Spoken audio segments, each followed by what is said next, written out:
Alright, hello guys, and today we're here with the twin fangs of Zelta and Delta dual unit.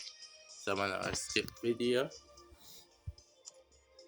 So let's start off by going over the Zeta side, which I think is the better side, to be honest. Yeah, the destruction and raises crit rate, crit attack, lower defense with attack, and there's a ton of other stuff. Overall, as expected of a dual unit. It's pretty OP. Got the spinning shot skill 1. Cancel all the buff effects on eyes. Great damage, 6 dark, and 20 flank seal. And if you want that 3 flank seal does it.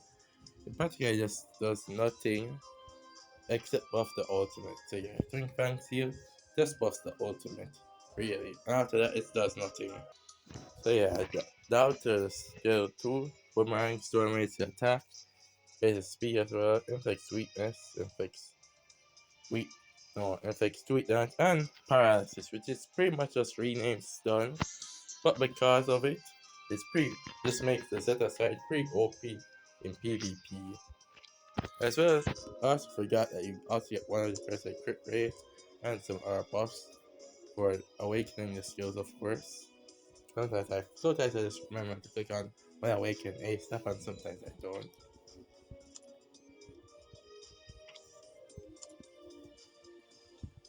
Anyway, we have first the passive twin fangs of fury. Each time deep I start with or defense, and each time that's inflicted, versus damage inflicted for all enemies and inflicts poison. Count 1. Lowering the damage inflicted on all enemies is okay, kinda crazy for survivability, while lowering the defense, which is pretty helpful for like this new boss. Yeah, this new boss which has insane amounts of defense, and you could use some defense debuffing. And of course, the strike combo lowers defense of enemy. Left side is the Zelta side, and the right side is the Delta side. And of course, we have the gear,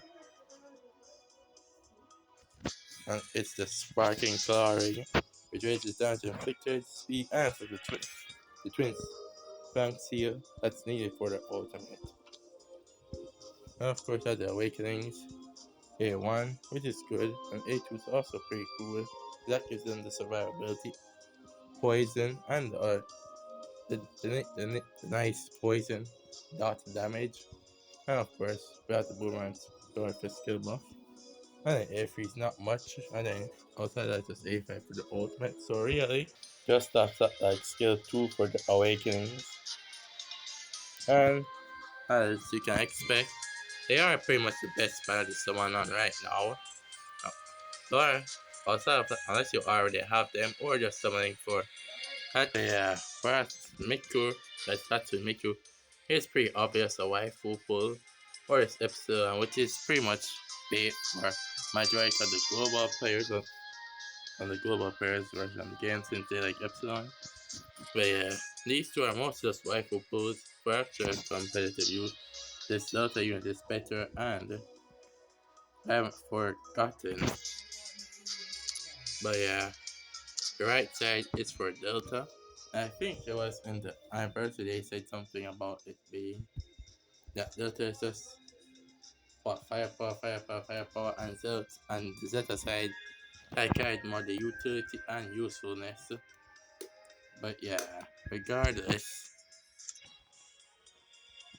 I can see that Delta just gives similar buffs, but only for herself. As I can see, crit rate, speed, attack, etc. Remember for especially self skill, cancels both effects on single enemy. And, and then inflicts. So it practically does the same thing as Zeta skill 1, but instead of being on all eyes, it's on enemy. And then just like Zeta skill 2, she also inflicts weakness, but raises that all attack. So the Zeta part is more selfish. So really, you kind of want to use the Zeta side more. As you can see, as you can expect, raise their one attack, and then just they pretty much just raise their one attack, and raise it down to seed for enemy. Raise one attack there. So yeah, realistically, this side, while it might look like it's lacking offense, there's the other characters that can support them.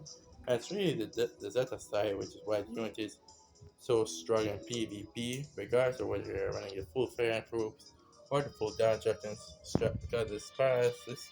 Like the enemy really just to save the enemy for like 3 seconds.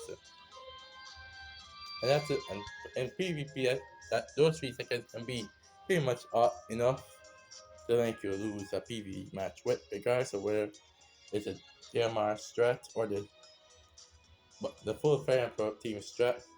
Regardless, you pretty much lose to this unit. Regardless, it's like a 100% win rate or something like that to beat to lose this unit. But yeah, in my opinion, definitely worth trying for. So they do have the potential to run like 1 month from now, and they have 10 days left, which is actually like what 17 or so days left to the anniversary. Since there's like 10 days for the event to end, and then the 1 week the R match is done, which means that there's like 17 days left. So, yeah, and we should also get the anniversary stream soon. That will give us the event characters and some other details. But yes, guys, this unit worth selling for.